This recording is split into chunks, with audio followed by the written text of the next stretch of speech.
heard the battle cry from the mountains overhead. I looked up to the sky, saw an Irish soldier laddie. He looked at me right fearlessly and said, "Will you stand in the van like a true Irishman? Will you go and fight the forces of the crown? Will you march for the O'Neill?"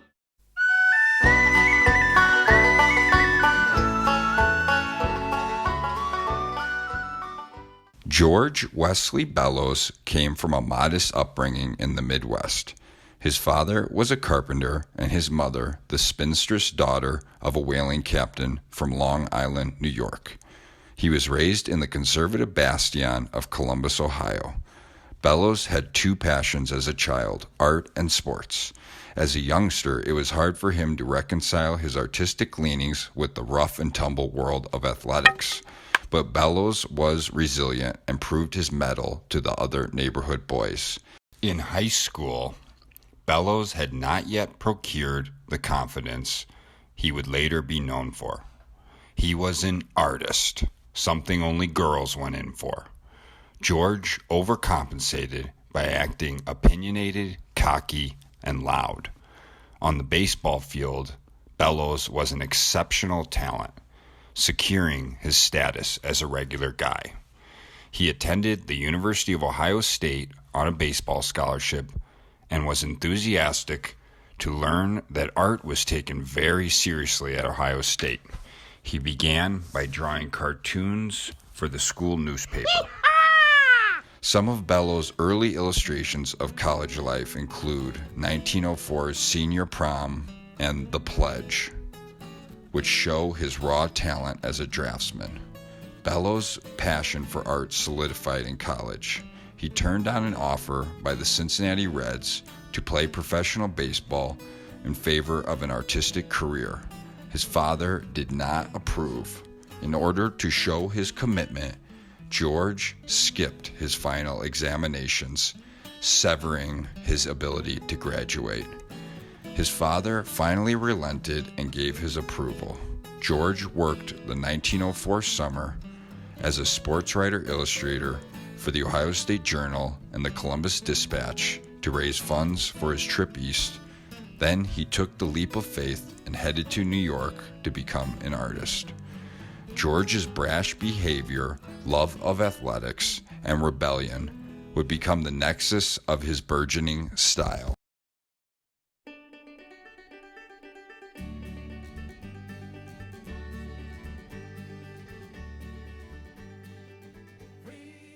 When George Bellows moved to New York in 1904, he met the most important influence on his life's work, Robert Henri.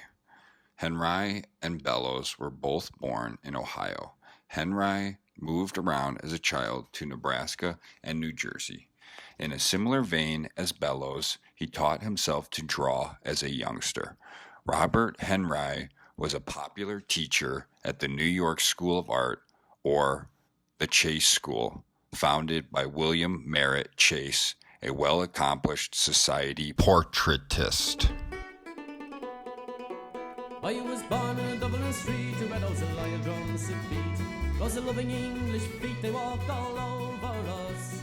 And every single night, and me dad would call. Henri immediately recognized Bellows' talent in their first meeting and encouraged Bellows in the direction of robust self-expression. Over the next couple decades, a father-son relationship developed.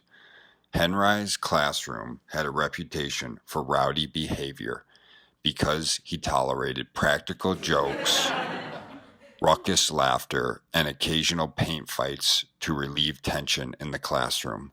Henri encouraged his students to be loose, but at the same time imposed a draconian schedule for working. In the morning, a lengthy drawing class, followed in the afternoon by portraiture, which could last far beyond the dismissal time. Saturday, pupils would attend the Metropolitan Museum of Art to study old masters, Manet, Velázquez, Corot, Hals, and Rembrandt. Oh, then Tell me, Sean O'Farrell, tell me why you hurry so. Hush a bull, hush and listen. The soon-to-be Ashcan School artists and Robert Henri's reputation arose out of the New York School of Art at 6th Avenue and 57th Street, founded by William Merritt Chase. Chase was an accomplished painter, but ideologically acted as a foil to everything Henri came to stand for.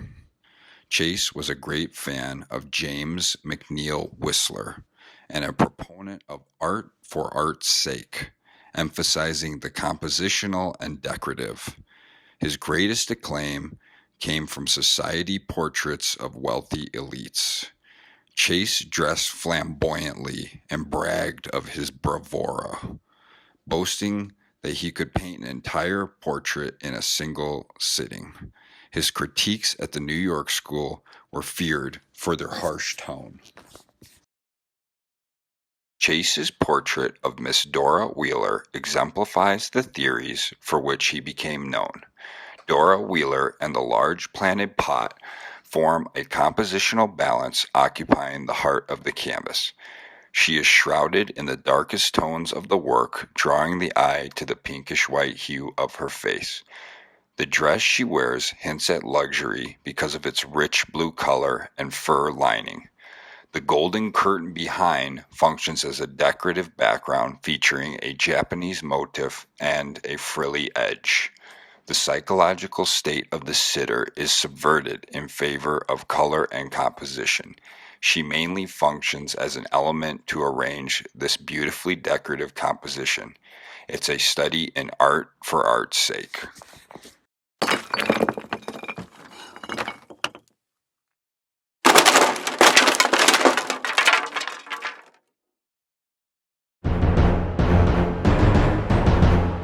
Henri, opposed to Chase, was almost always encouraging, trying not to present himself as an authority, but as just another point of view. He left it up to the individual artists to decide. Henri rejected the society portrait and art for art's sake. Instead, he praised Walt Whitman as an inspiration to help look for the poetic point of view in art, to translate the seemingly mundane experiences around them into art. Henri preached a more gestural style. He wanted the artist to be physically inserted into the work, calling for a vibrant art of movement and reflection. Of all the old masters, Henri's love of Frans Hals is of pronounced influence. Frans Hals would often paint lower-class commoners, some of which he found at bars while out drinking. In the 1600s, portraiture was mostly reserved for the elite. Hall's chosen subjects would have seemed radical at the time. Hall's painting Peckelharing depicts an inebriated comedian in the gesture of pouring from a vessel. The comedian appears to be a bit grubby and unkempt, but his expression is of jolly merriment. The grinning face often showed up in Hall's portraits. The palette is made of warm ochres and red browns. There is a vitality to the brushwork, indicating a quickly and loosely painted picture. Hals was noted for his ability to create motion in his work. When Henri studied Hals, he borrowed two main aspects: his loose, dynamic, painterly approach technically, and his choice of commoners as subjects. Robert Henri's paintings Portrait of a Boy Laughing, 1910, and Celestina, 1908. In both works, we have sitters grinning widely. The rotten teeth of Celestina, the banal coat of the boy, and the dark backgrounds suggest lower class. The figures are constructed of loose but confidently applied brushwork, which, like Hall's, gives a sense of motion. He captures the muscles contracting in the face during a reactive laugh in the case of Boy Laughing. The planes of Celestina's face are rendered harshly telling us she is worn and wrinkled, but perhaps more from hard work than age. In many ways, Henri's work is a revisited and updated version of Hall's. And because of Bellows' great respect for Henri's approach, it was only natural that this would echo in his own portraits. Bellows' portraiture in the immediate years following his introduction with Henri are so similar in style and content that they could be confused for the same artist. Head of a man with a red nose shows an old, rugged man with a dark background. He's got a bowler hat on and a suit which looks like it's been worn thin.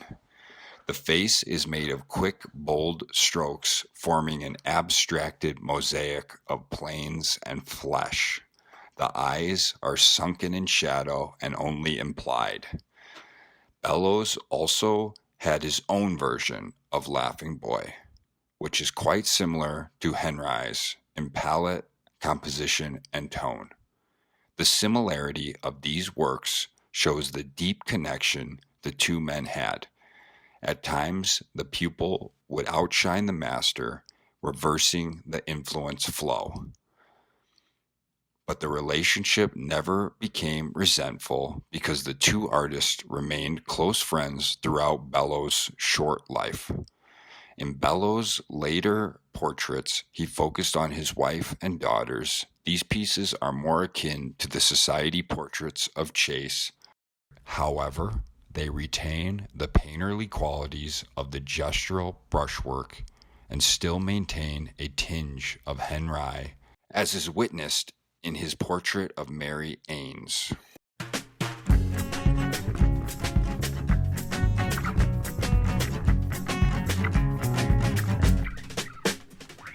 Bones, bones, brittle little bones. It's not the milk you seek, it's the sun you need. And the sleek, sleek skeleton I hold. Where are the hidden folds? Where is the meat? Did you eat?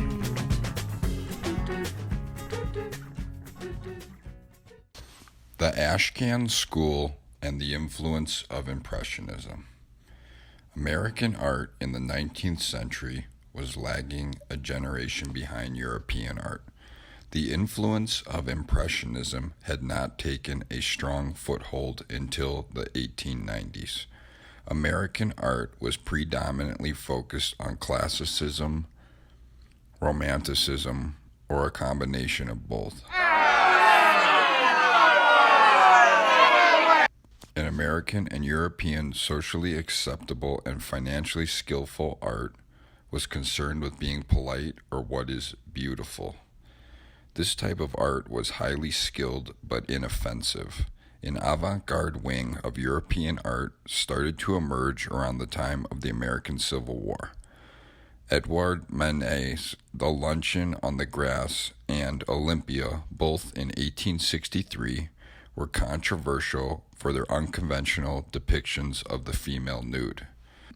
Courbet's brutal realism also sparked controversy. He chose to uplift unromanticized peasants to a grand scale, as in 1850's The Stonebreakers. These artists deliberately chose to include social commentary opposed to the safe direction of beauty as the highest truth for art.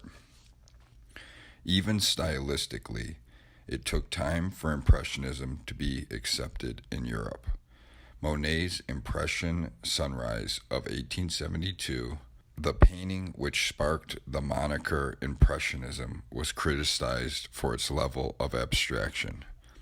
This painting is a view of Port Le Havre at sunrise. It is heavily abstracted in tonal layers of grays, blues, and is practically monochromatic without the sun and a bit of orange in the sky.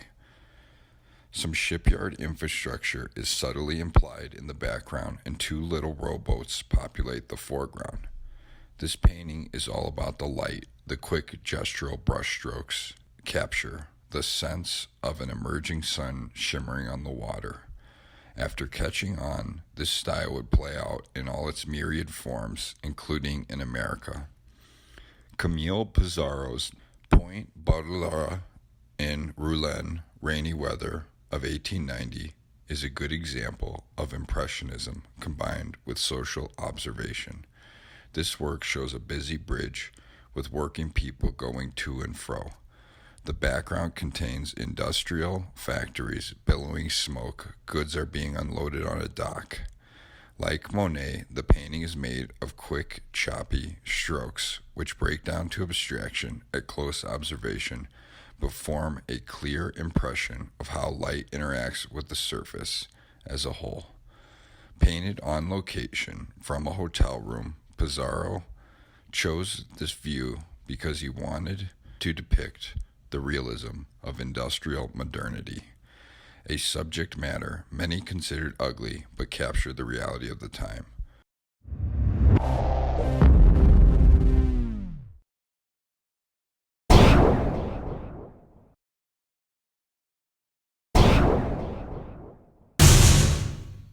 Robert Henri started his art studies at the Pennsylvania Academy of Art, where he met George Lukes, John Sloan, William Glackens, and Everett Shin. These artists became the core of what would be known as the Ashcan School. Henri arrived at the Pennsylvania Academy of Art just after the departure of Thomas Eakins. Eakins was a controversial figure at the Academy and another important influence on the Ashcan School. His masterwork, The Gross Clinic, 1875, freezes a moment in time when the surgeon, Dr. Gross, is giving a lecture while performing treatment of osteomyelitis on a patient. The realism is brutal and uncompromising. The majority of the picture is dark, which heightens the whites of Dr. Gross and the blood on his knife and the patient. There literally is a character, the patient's mother, on the left side of Dr. Gross, turning away in horror. The rendering of this environment is tight, but upon close examination, it is quite painterly. Colors are vibrant. There is a motion in the strokes. George Bellows never visited Europe, but Robert Henri, as well as some of the other artists from the Pennsylvania Academy, did. Henri was a great lover of certain old masters, as well as Manet and Courbet.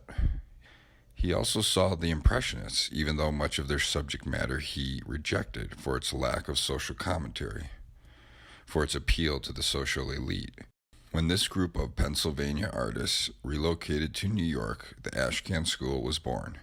It basically became a stylistic fusion of the gestural and spontaneous techniques of the Impressionists with the brutal realism of Manet, Courbet, and Eakins. George Luke, a prominent member of the Ashcan School, painted Madison Square in 1920. This painting has a striking resemblance to Monet's Impression Sunrise. It shows a carriage moving through a rainy Madison Square. The image is blurry and abstracted.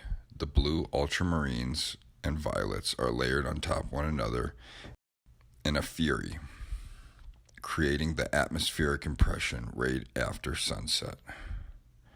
The skyscrapers in the background are ambient impressions of rigid stone structures. The image is abstracted to the point where it could be confused with Ships on Water without the title. It's hard not to think of Monet when looking at this image.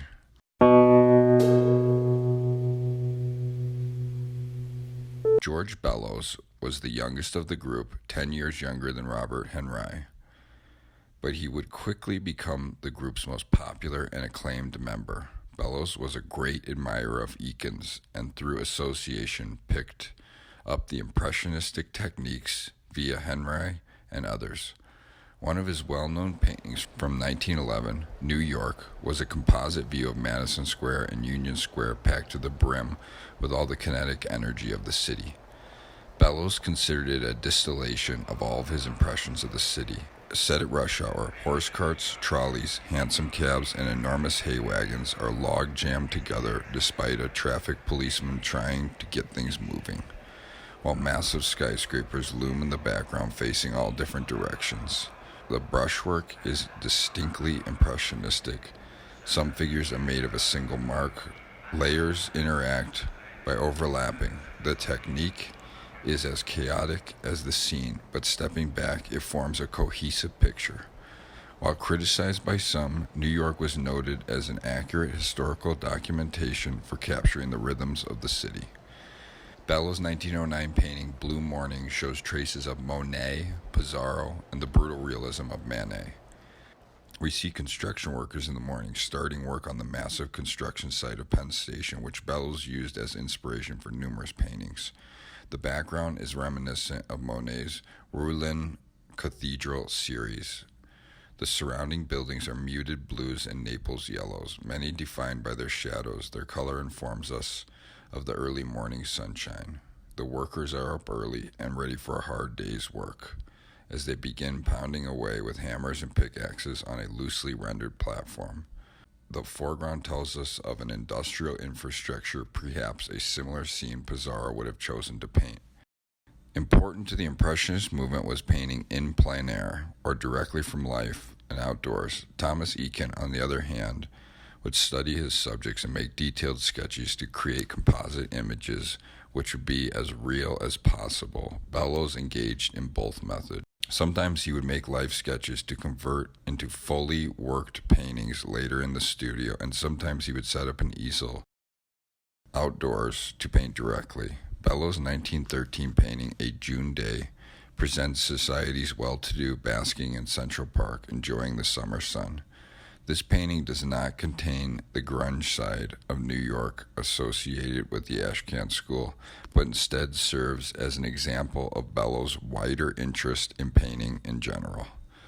Bellows believed in portraying New York life in all of its facets, high and low. A June Day evokes Seurat's A Sunday Afternoon on the island of La Grande Jatte in 1886, an Impressionist masterpiece which also shows society elites gathering on the sunny banks of the Seine, dressed in their best, or in a similar vein, Renoir's notable picture Luncheon of the Boating Party of 1881, also a group of well-dressed elites enjoying a fancy lunch in the sun.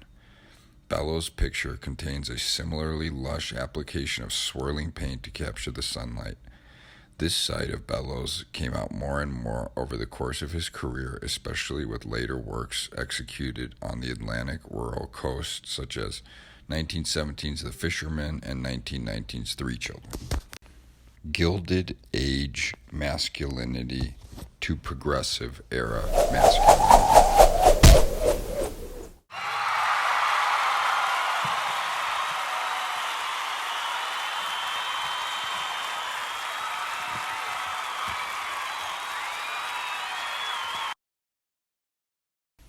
The boxing pictures of George Bellows are those which have best stood the test of time.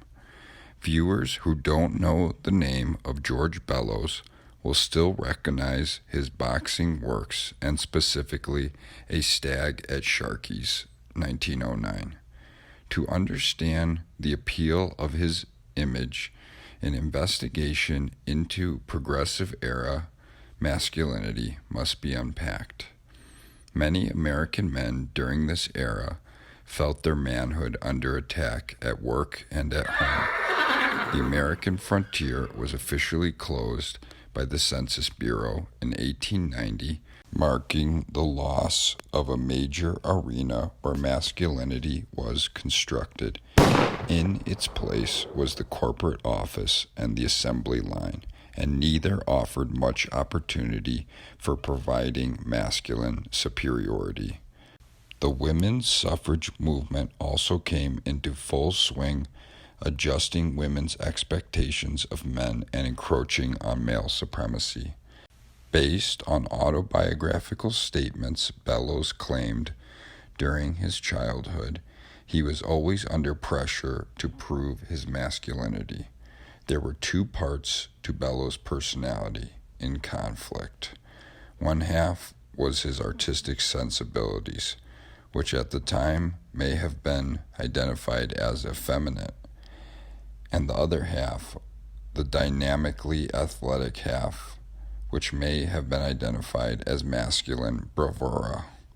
Bellows felt a pull to investigate this tension, to land on a resolution. Bellows' examination of the shifting masculine paradigm of the progressive era is worth comparing with two Golden Age artists whom he would have been familiar with and influenced by, also working to resolve masculine tensions of their own time, Thomas Eakins and Winslow Homer.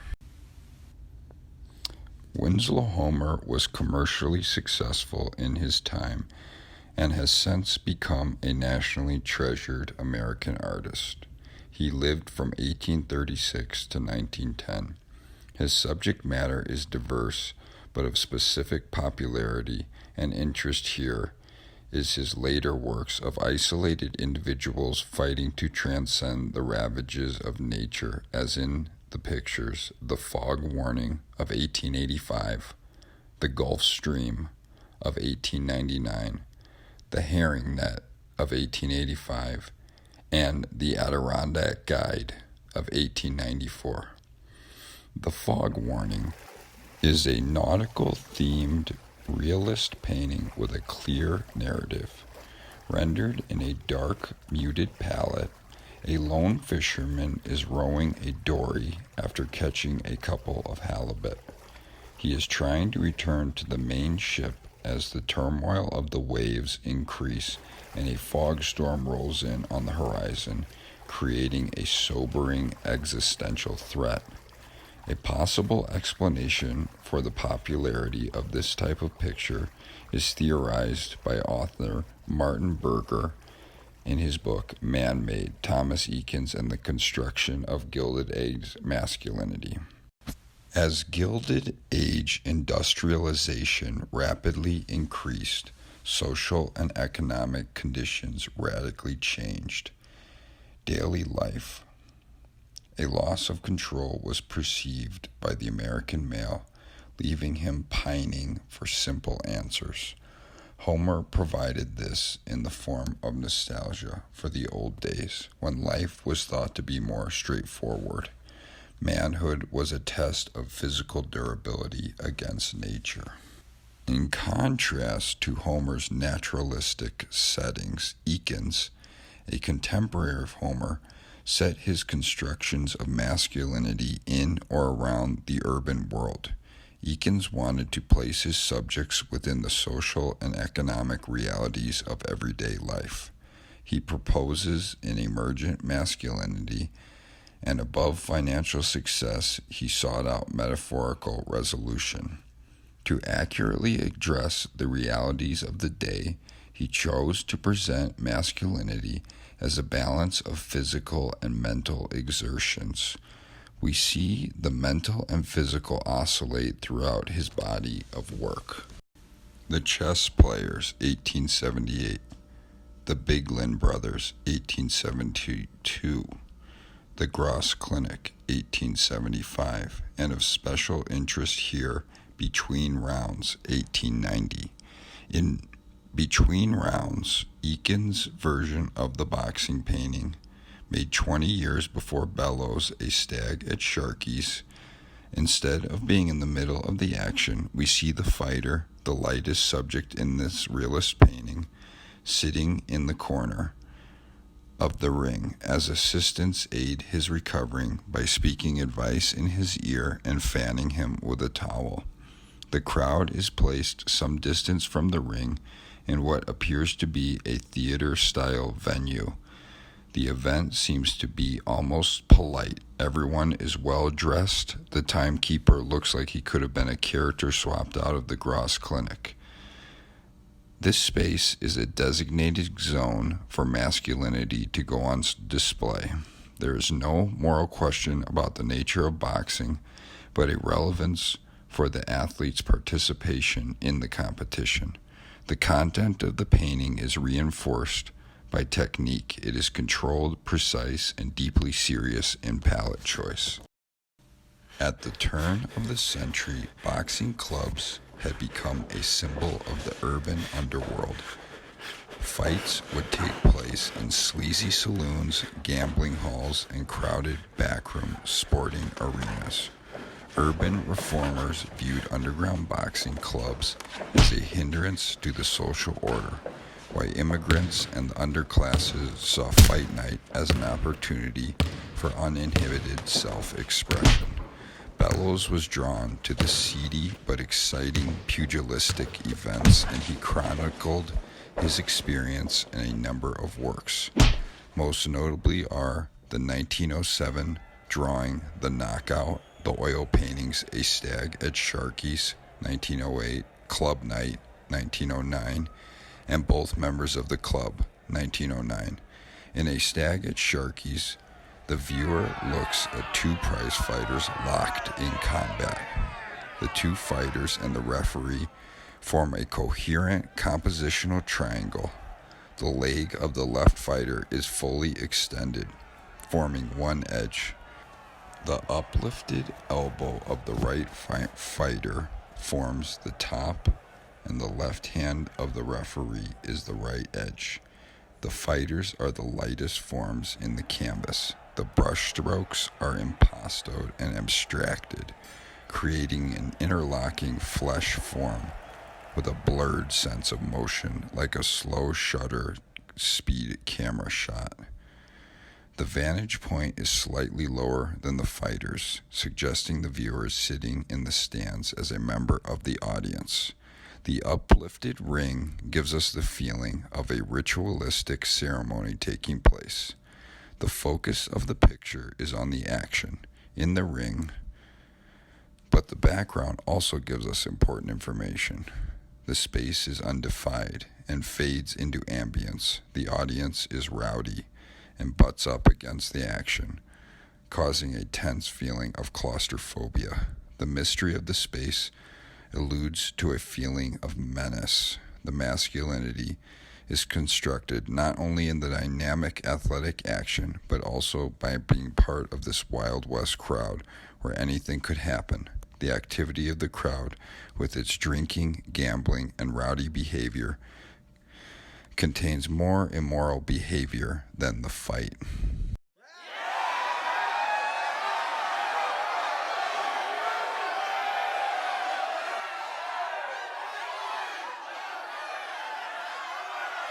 Bellows, both members of the club, shares many of the same elements as A Stag at Sharkey's. Both canvases place the viewer in the audience. Two prize fighters are locked in combat, and the composition again forms a triangle from the bodies of the fighters. However, there are key differences, the most notable being that one fighter is black and one is white, tapping into an elevated sense of racial tension. Also, the background is more dramatic. Blackness covers the upper 2/3 of the canvas, creating a void which the audience gradually disappears into. The crowd is even more intense in the picture. Three figures on the left side are encroaching on the fight, practically stepping into the ring. Immediately right of the black boxer's foot is a ghoulishly grinning face. In Bellows' paintings, the Sharkey's Club is a specifically male underground zone where masculinity could be discovered, both inside the ring and in the stands. A hedonistic indulgence of behavior took place. Bellows' most interesting treatise on masculinity comes in the form of his boxing pictures, but this was not the limit of his masculine voice. Some of his later pictures also pointed to the influence of Homer. Four later paintings, 1970's The Fisherman, 1913's Cleaning Fish, The Launch, and The Big Dory, contain nautical themes and a romanticization of traditional labor. Hardened men drag a boat to the ocean, clean the day's catch, and a fisherman casts into the waves. These picturesque paintings of a simpler life in a rural coastal setting would appeal to the same audience as some of Homer's late nautical works like The Fog Warning. Bellows' picturesque paintings contain some of the same themes of Homer, but they are painted more impressionistically, most likely in plein air, and lack the same sense of danger as Homer. These pictures are homage to the hardened seafarers, but also feel polite in tone and are a far cry from the complex vision of masculinity presented in the boxing works.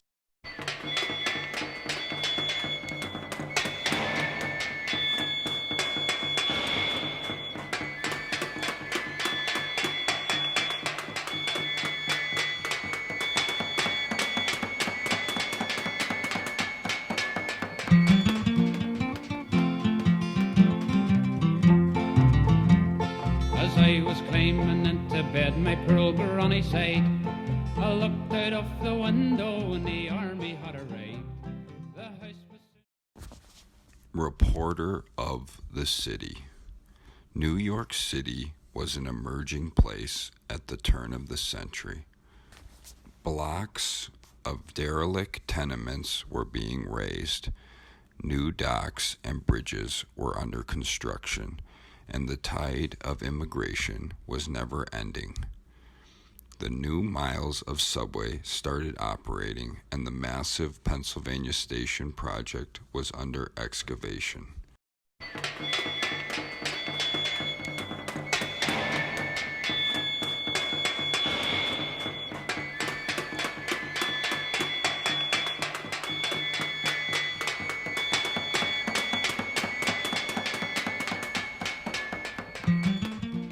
The hustle and bustle of the city was at its height, as captured in Bellows' picture, New York. Robert Henri despised pretty pictures. Taking inspiration from Whitman and Carl Sandburg, he felt beauty was to be found in unexpected places. Once Bellows mastered Henri's required skills, he hit the streets with gusto, chronicling the life in the city's unique state of becoming.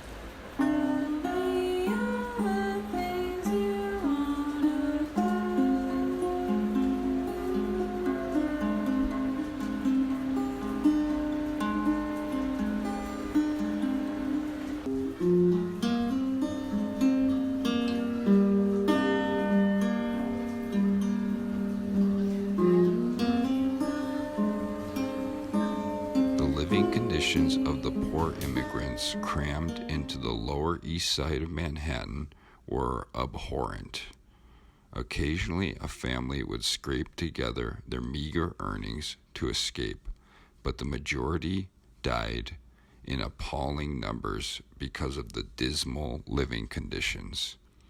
In 1890, the Danish journalist Jacob Riis published How the Other Half Lives.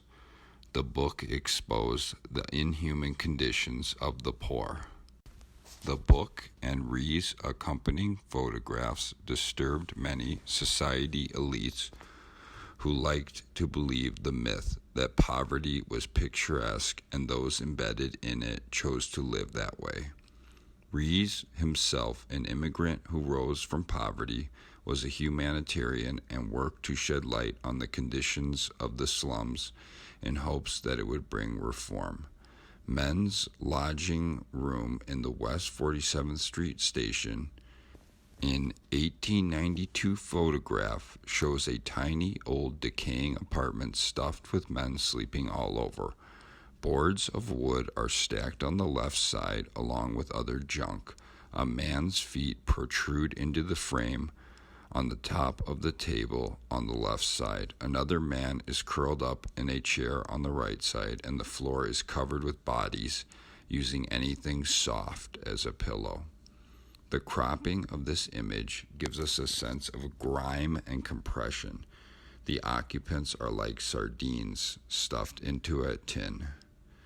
Like Riis, many of the Ashcan artists, especially George Bellows and John Sloan, were not afraid to enter any part of the city. Bellows was obsessed with every aspect of metropolitan existence.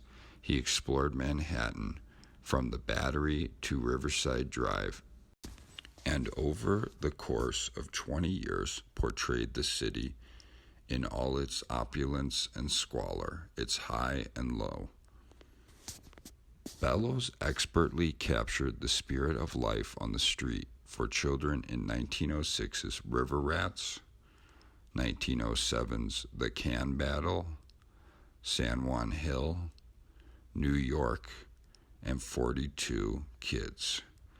42 Kids, which depicts children swimming nude in the East River, closely resembles the 1885 painting by Thomas Eakins, The Swimming Hole, which also portrays children swimming in a lake nude. Eakins' painting took advantage of the Victorian era exception to public male nudity, bathing. Eakins' picture was stylistically traditional, opposed to the emerging Impressionism at the time, but the male nude was usually reserved for classical narrative, therefore it still caused a bit of controversy. Bellows was influenced by The Swimming Hole. In a 2003 American Culture study on depictions of street kids, academic Jeffrey Turner theorizes that Bellows' painting is actually a parody of the Eakins painting.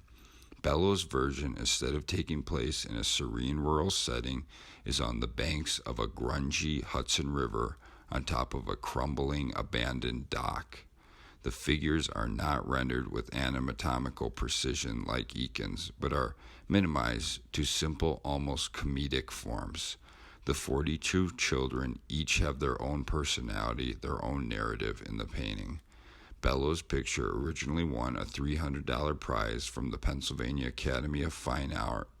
However, hours later, they revoked the award because of the controversial subject matter. Bellows remarked to the New York Herald, "It wasn't the nudity, but it was the naked picture they feared." George Bellows has many quintessential Ashcan School pieces, but his 1914 masterpiece, Cliff Dwellers, encompasses all the major themes of the Ashcan School.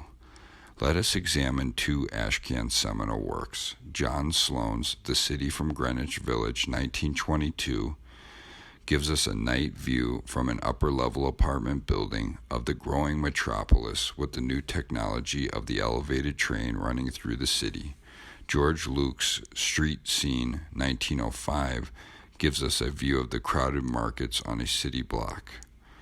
On the left, a butcher tries to hawk chicken, and on the left center, a man is entertaining children with some kind of toy. Pedestrians merge into the background in a hodgepodge of color.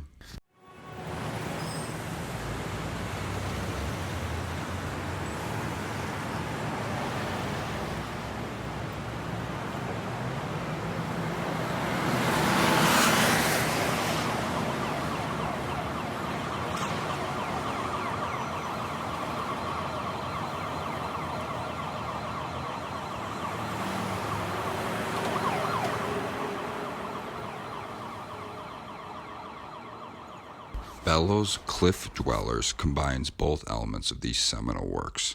The composition pulls the eye in multiple directions. The buildings frame the scene and give a reference to depth, giving a colossal scale to the space.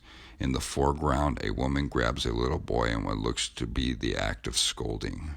The scene has a sense of congestion as people are shoulder to shoulder in the streets. A stuffed trolley car is moving through the crowd.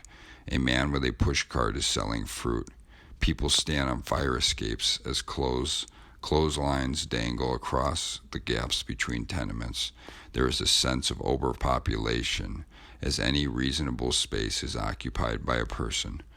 The palette is entirely made from grays and muted earth tones, further emphasizing the feeling of grime and dirt. Cliff Dwellers is a multifaceted documentary work and an Ashcan School masterpiece. George Bellows was interested in documenting the monumental growth of New York into a megacity.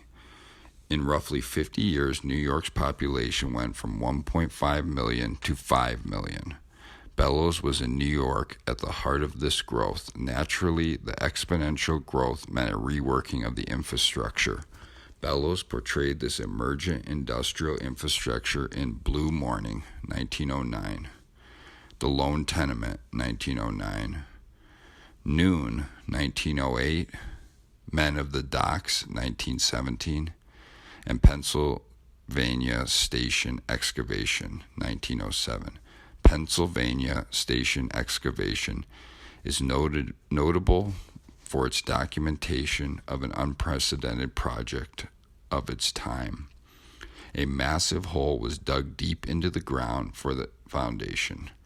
Bellows shows us the gaping hole at first light. Mounds of earth surround the snow-covered hole as men start the morning's work. Steam rises from the machines in the epicenter. Everything except the snow is a deep brown-black color, as it is still shadowed from the light. The sky is colorful cerulean blues, ochres, and oranges. As a new day begins, so does a new New York. Bellows was painting at a time when painting and drawing was still considered a valid way to document. However, he was on the tail end of this validity as the rise in photography was rapidly coming. No exhibition on George Bellows and the Ashcan artists would be complete without mention of illustration. Bellows became an accomplished draughtsman in college, publishing in numerous magazines. He would carry his practice into New York during his time chronicling the city. Illustration was utilized by many of the Ashcan artists other than Bellows, most prominently John Sloan. Sloan was a master of etching. His taste for scenes of everyday life in the slums shows his sympathy for the plight of prostitutes and sentimentality for sensuous couples, as in Love on the Roof, 1914, and Turning Out the Light, 1905. The values in these images are beautifully cross-hatched to discern the light. A prostitute reaches for a lantern, half-clothed. A customer lays back in bed waiting, and a young couple hides a clandestine affair on a rooftop. As in Whitman's Leaves of Grass, sexuality is forthright in a way uncommon to the norms of the time. Bellows loved to draw and loved to see his drawings published. Under the tutelage of Sloan, he tried his hand at etching, but found the medium too dainty and too delicate for his fast-moving fingers. In 1916, Bellows tried his hand at lithography, and in George C. Miller found an expert partner. The two published 30 stones that year. Bellows worked with a magazine called The Masses and usually published illustrations to complement the articles of John Reed, a Harvard graduate in full revolt against the tyranny of capitalism.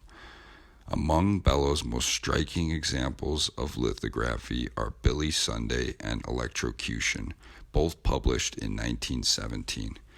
Electrocution is a dark but memorable image. In 1890, New York became the first state to employ the electric chair in capital punishment cases. Bellows' friend Jack Reed was sent to Sing Sing to witness an electrocution. It is believed that his description is what inspired Bellows to illustrate the event. The picture employs a chiaroscuro. The space is dark, only bits of bodies stick out of the shadow. In the center of the composition is the lightest area, the white shirt of the man strapped to the chair. His eyes are covered and his hands grasp tightly on the chair as he meets a grim end. Like Sloane's unreserved depictions of sexuality, Bellows' electrocution would have also been shocking, but in a far different tone. In January 1915, Bellows was sent on an assignment to Philadelphia with John Reed for Metropolitan magazine. The purpose of the trip was to cover Billy Sunday, a former professional baseball player who became an ultra-conservative preacher. Bellows was not a fan, but thought he was worth portraying so people could understand how he felt about him. He is death to the imagination, to spirituality, to art. His whole purpose is to force authority against beauty. He is against freedom. He wants a religious autocracy. Billy's Sunday was published in the masses. An animated Sunday stands on top of an altar like a madman, pointing incriminatingly at an awed crowd. Wooden pillars make up a large indoor space where a crowd dissolves into the background. Sunday looks possessed, like a fascist dictator giving a war speech. The crowd is frenzied in a revival hysteria. The image was accompanied by condescending words of poet Carl Sandburg and was deemed so controversial that the post office officials withheld the issue for 2 days, the perfect compliment for an Ashcan artist.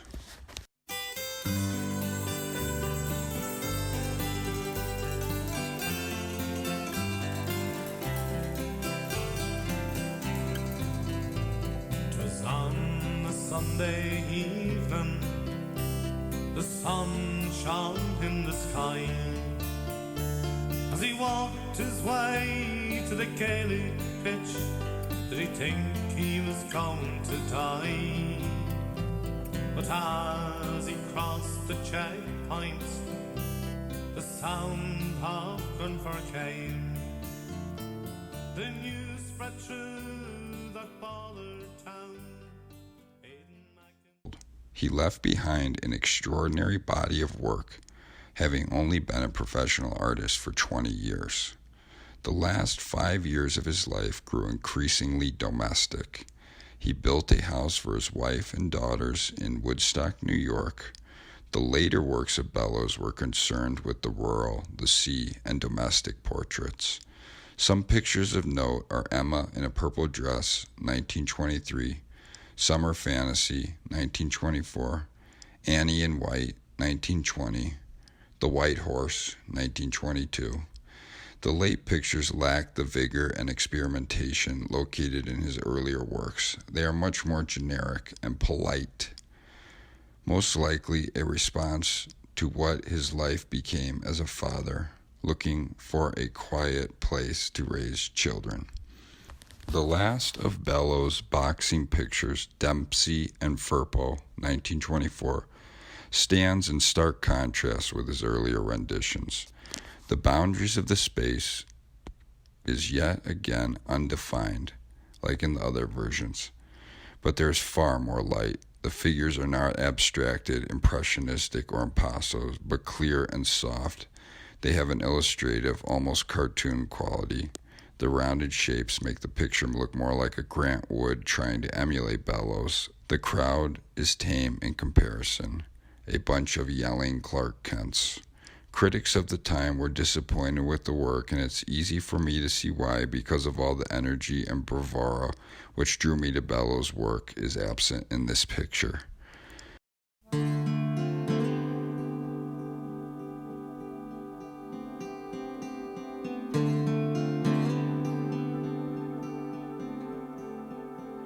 On Belfast streets I've heard it said, Bellows suffered a ruptured appendix. It was removed. However, he waited too long. He had already been poisoned and died in the early hours of Thursday, January 8th, 1925.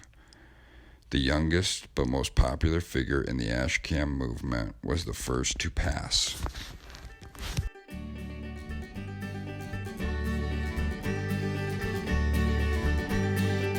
Free the people, let them have their say.